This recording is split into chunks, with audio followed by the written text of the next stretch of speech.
कलयुग है। देखो 125 वर्ष कलयुग की आयु, अब 70-80 रह गई। कल आपने सुना 20-30 में समाप्त हो जाएंगे। अब तो बहुत 60-70-80 इतने में साफ हो जाता है जीवन। कोई बिरला 100 या ऊपर पार करे, कोई बिरला, नहीं तो 70-80-90 तो कोई बिरला। 20-30 साल की आयु होगी, क्या कर लोगे? घोर पापाचरण का वातावरण होगा, अपवित्र सब व्यवहार होगा, कैसे भजन होगा?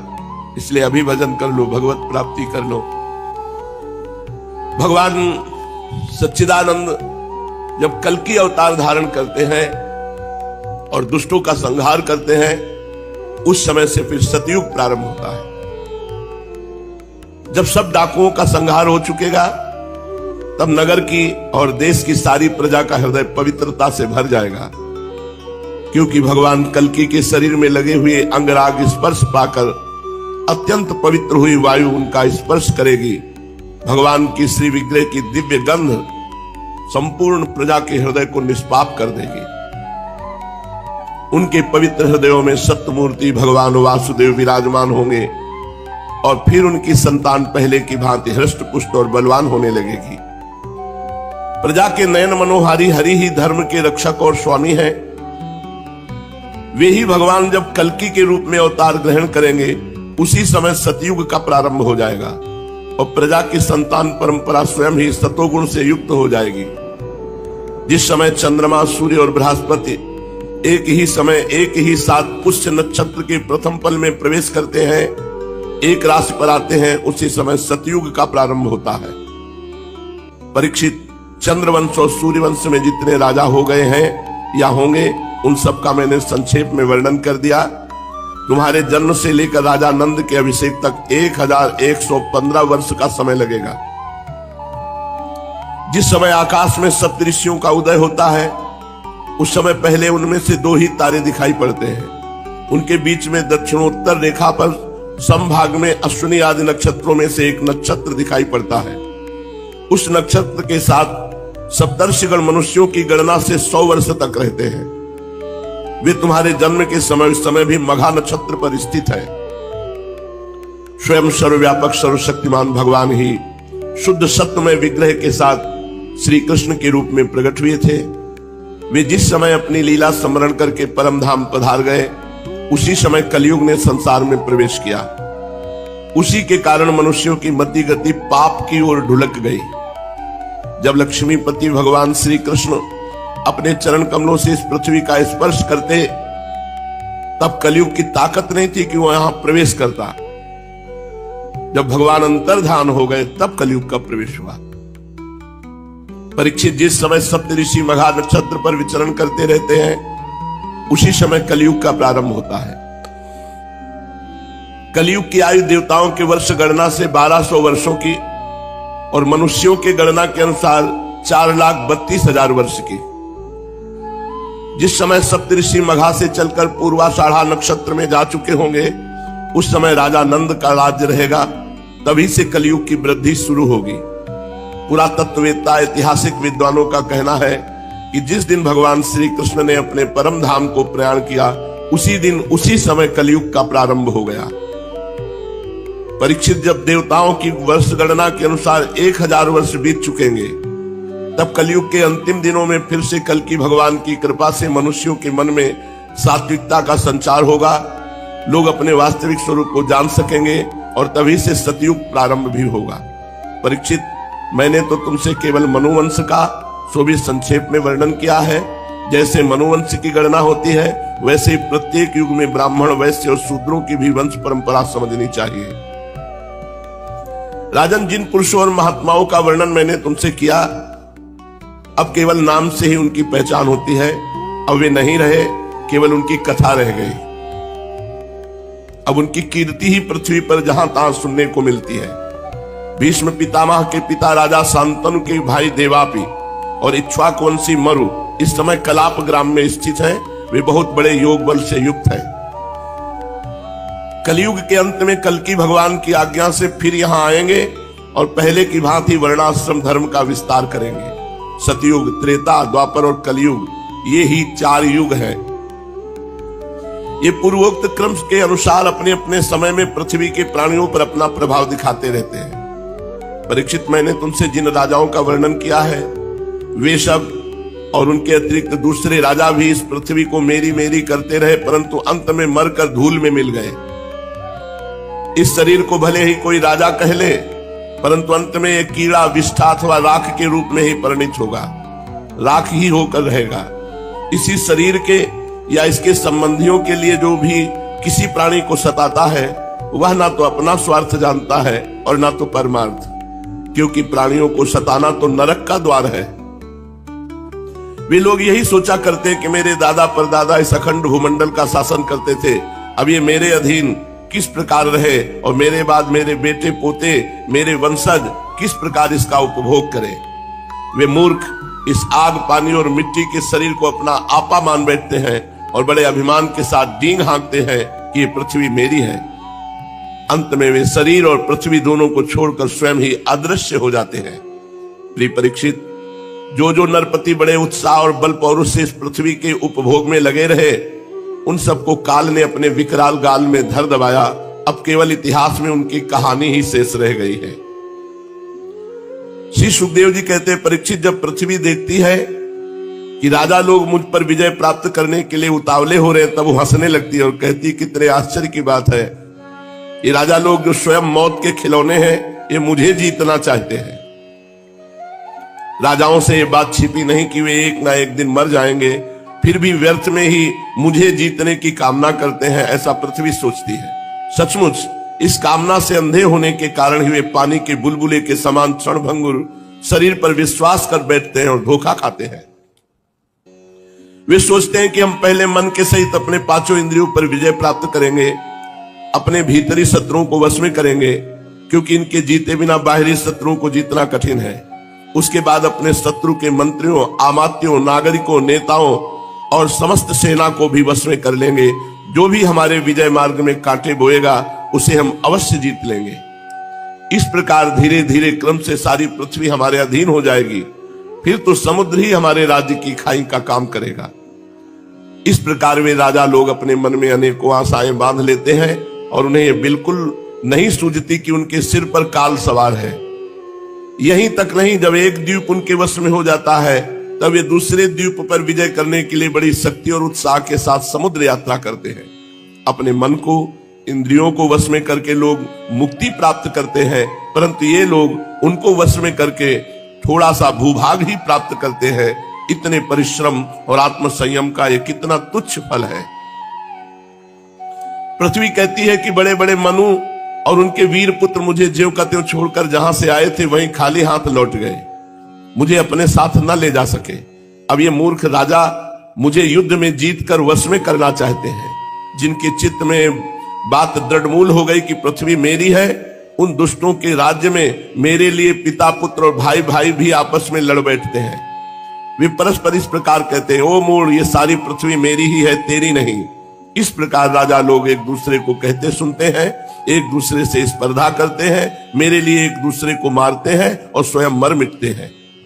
पृथु, पुररवा, गाधी, नहुस, भरत, शास्त्राबाहु अर्जुन, मानधाता, सगर, भगवान राम, खडवांग, धुंधुमार, रघु, तृणबिंदु, ययाति, शर्याति, शंतनु, गय, भगीरथ, कुवलयासु, ककुत्स, नल, नृग, हिरण्यकश्यप, वृत्तासुर, लोकद्रोही रावण, नमुच, शंबर, भौमासुर, हिरणाक्ष, तारकासुर, बहुत से दैत्य एवं शक्तिशाली नरपति हो गए।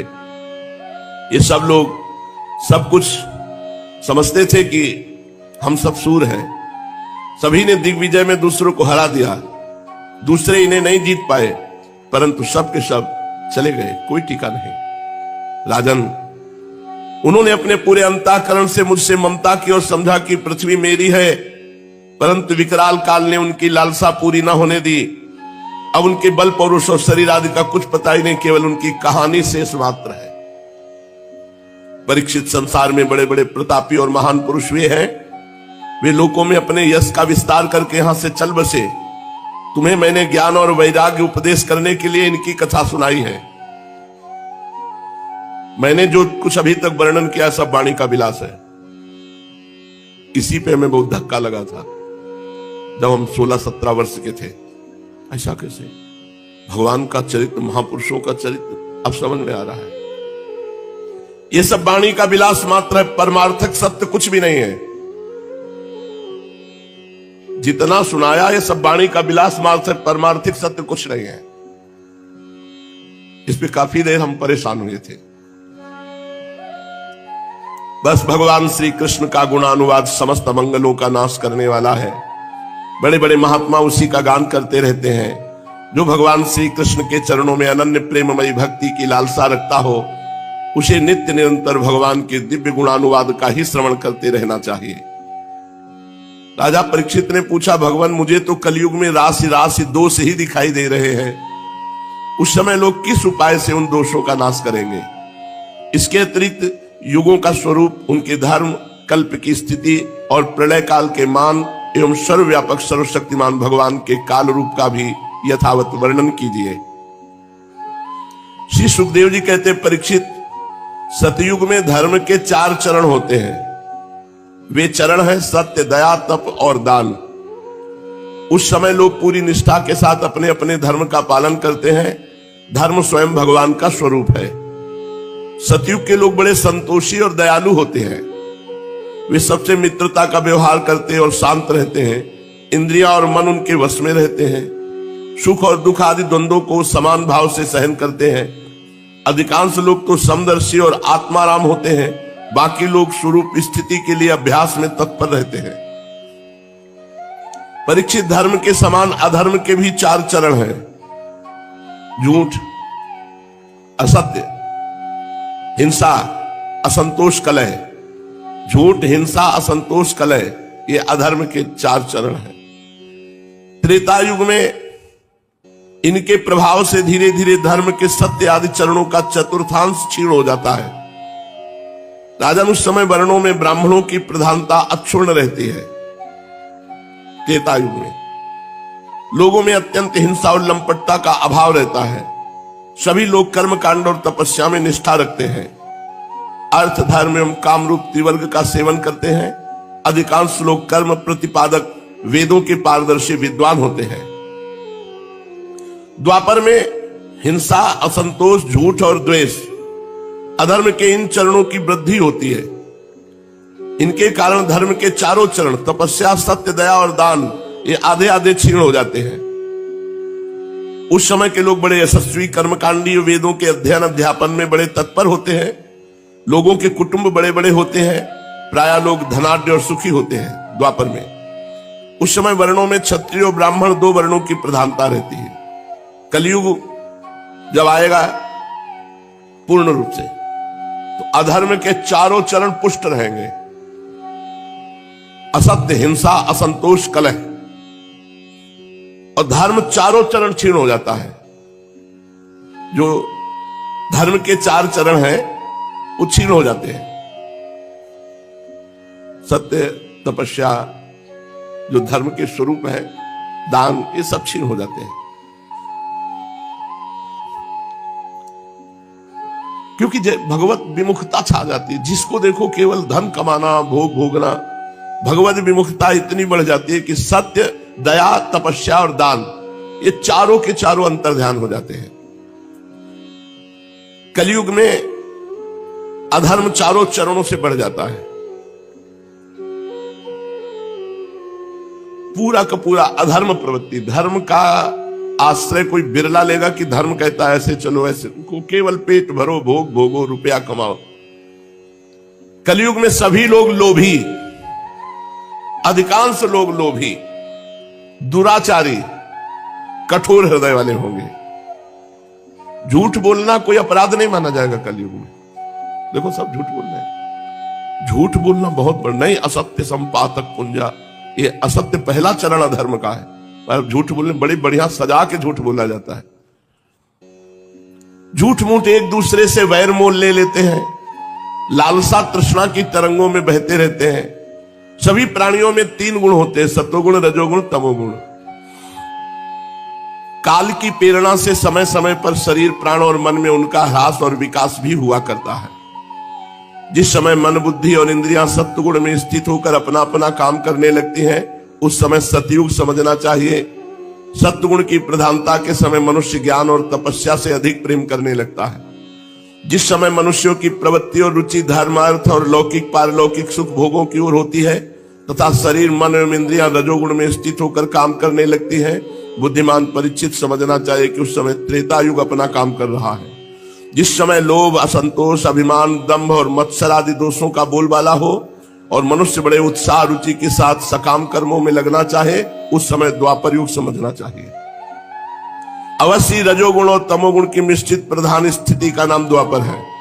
और जिस समय झूठ पे झूठ, कपट पे कपट, तंद्रा, निद्रा, हिंसा, विषाद, शोक, मोह, भय, दीनता की प्रधानता, उस समय तमोगुण प्रधान कलयुग समझना चाहिए। जब कलयुग का राज्य होता है तब लोगों की दृष्टि नीच हो जाती है, भ्रष्ट हो जाती है, क्षुद्र हो जाती है। अधिकांश लोग अत्यंत निर्धन, सबकी भूख बढ़ जाती है, भोगों की, खान पान की। भाग्य बहुत मंद होता है, चित्त में कामनाएं होती हैं बड़ी बड़ी। सारे देश में गांव गांव में लुटेरों की प्रधानता और प्रचुरता हो जाएगी। कोई सच्चे मार्ग का पथिक साधु नहीं रहेगा, पाखंड मार्ग, जो मन भाया। पाखंडी लोग अपने नए नए मत चलाएंगे, मनमाने ढंग से शास्त्रों वेदों का तात्पर्य निकालने लगते हैं और उन्होंने शास्त्रों को कलंकित कर दिया। दंभी पाखंडियों का बोलबाला होगा कलयुग में। रसेंद्री और जनेंद्री को तृप्त करने में ही लगे रहेंगे। कोई ब्रह्मचारी नहीं रहेगा, सब अपवित्र आचरण वाले। गृहस्थ दूसरों को भिक्षा देने के बदले स्वयं भीख मांगने लगेंगे। वानप्रस्थी गांवों में बसने लगेंगे। सन्यासी धनी होंगे, धन के लोभी होंगे। अर्थ पिशाच हो जाएंगे। स्त्रियों का आकार तो छोटा होने लगेगा पर उनकी भूख बढ़ने लगेगी। संतानें बहुत अधिक होंगी और कुल मर्यादा, पवित्रता का, लाज हया का नाश करके वो अपवित्र आचरण करेंगी। मुंह से कड़वी बात बोलेंगी, चोरी करने में प्रवीण होंगी, कपट करने में बड़ी निपुण होंगी। उनका साहस होगा बहुत बड़ा। व्यापारियों के हृदय अत्यंत क्षुद्र हो जाएंगे। कौड़ी कौड़ी से लिपटे रहते छदाम छदाम के लिए धोखाधड़ी करने लगेंगे। और तो क्या, आपत्ति काल न होने पर भी, धनी होने पर भी निम्न श्रेणी का व्यापार करेंगे। जिनकी संत पुरुष निंदा करते हैं, ऐसे उपायों से वो धन कमाएंगे। ठीक समझने और अपनाने में बुद्धि काम नहीं करेगी। कलयुग में स्वामी चाहे जितना सर्वश्रेष्ठ हो, जब सेवक लोग देखते हैं कि इसके पास धन दौलत नहीं रही तो उसे छोड़कर भाग जाते हैं। सेवक चाहे कितना ही पुराना क्यों न हो, परंतु जब उस पर विपत्ति पड़ेगी तो स्वामी उसे छोड़ देंगे। कलयुग का प्रभाव। और तो क्या, प्रिय परीक्षित, कलयुग के मनुष्य बड़े ही लंपट हो जाएंगे। वे अपनी काम वासना को तृप्त करने के लिए ही किसी से प्यार का नाटक करेंगे। देखो, पहले से शास्त्रों में सब लिखा है।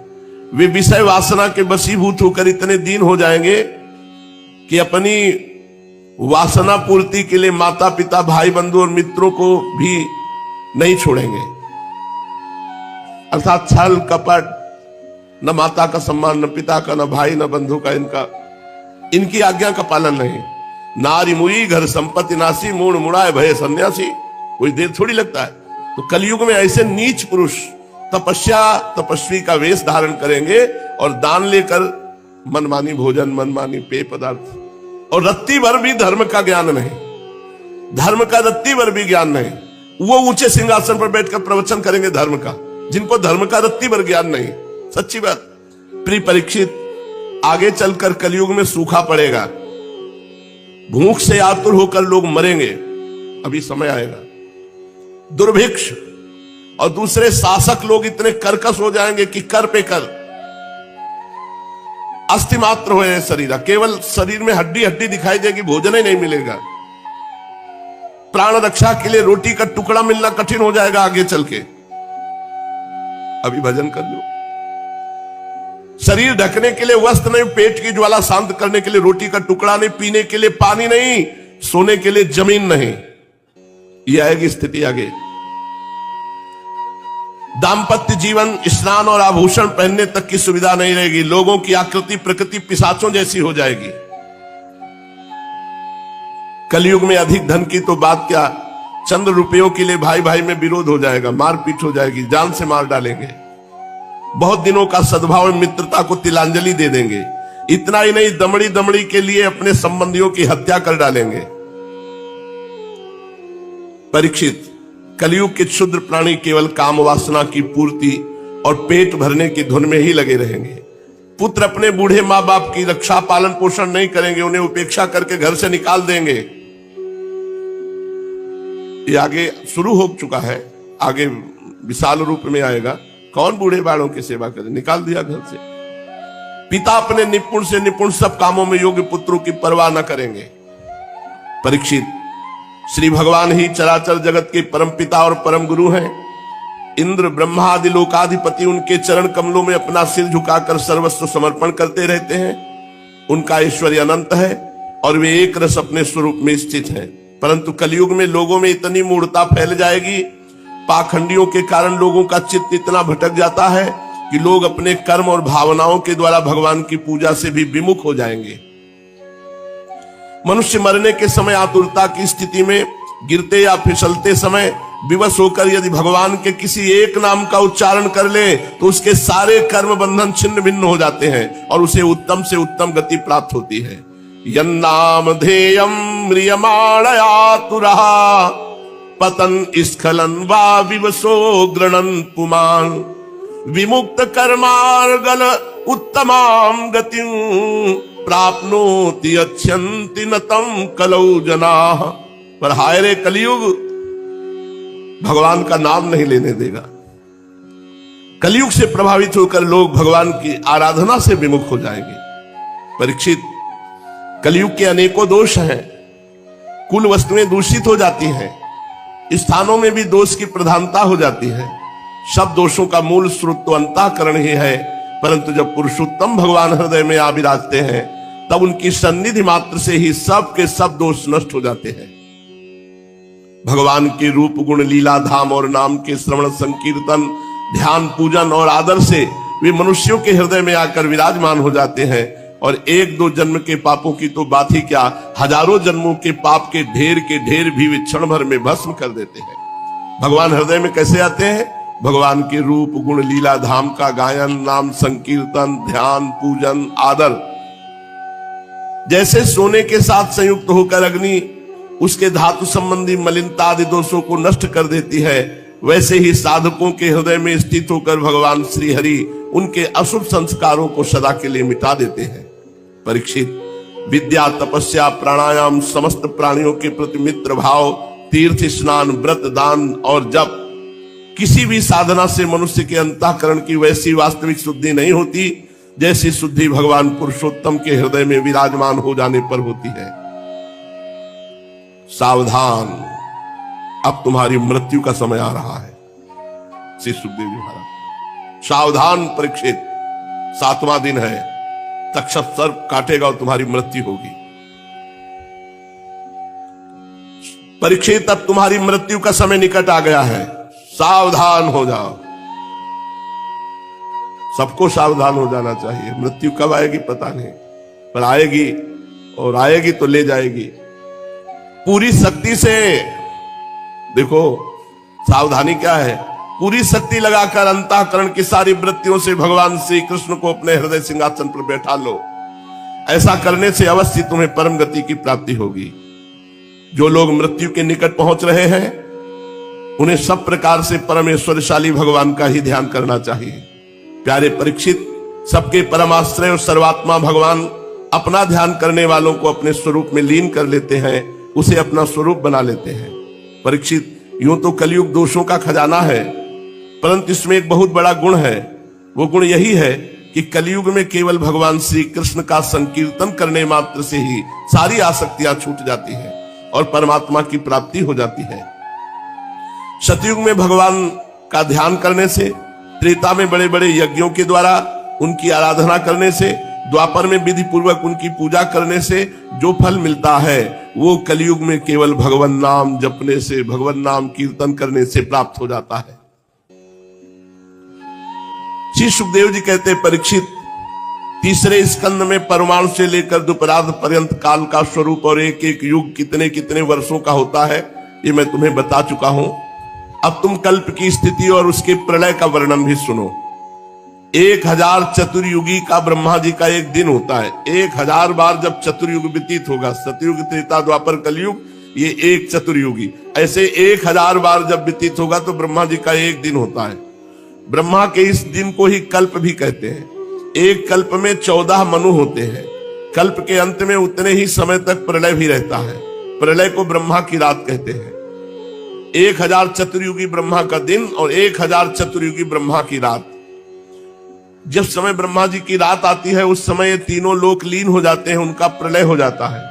इसका नाम नैमित्तिक प्रलय है। इस प्रलय के अवसर पर सारे विश्व को अपने अंदर समेटकर ब्रह्मा जी, शेष साई भगवान, नारायण ये शयन कर जाते हैं। इस प्रकार रात के बाद फिर दिन और दिन के बाद रात होते होते जब ब्रह्मा जी की अपने मान से 100 वर्ष की और मनुष्यों की दृष्टि में 2 परार्ध की आयु समाप्त हो जाती है, तब महातत्व, अहंकार और पंच तन्मात्रा ये 7 प्रकृतियां अपने मूल प्रकृति में लीन हो जाती है। राजन, इसी का नाम प्राकृतिक प्रलय है। नैमित्तिक प्रलय और प्राकृतिक प्रलय। इस प्रलय में प्रलय का कारण उपस्थित होने पर पंचभूतों के मिश्रण से बना हुआ ब्रह्मांड अपना स्थूल रूप छोड़कर कारण रूप में स्थित हो जाता है, घुल मिल जाता है। परीक्षित, प्रलय का समय आने पर 100 वर्ष तक मेघ पृथ्वी में वर्षा नहीं करते। 100 वर्ष तक बूंद पानी नहीं गिरेगा। जब प्रलय आएगा किसी को दाना अन्न नहीं मिलता खाने को, भूखों मर जाते हैं लोग, प्यास से मर जाते हैं।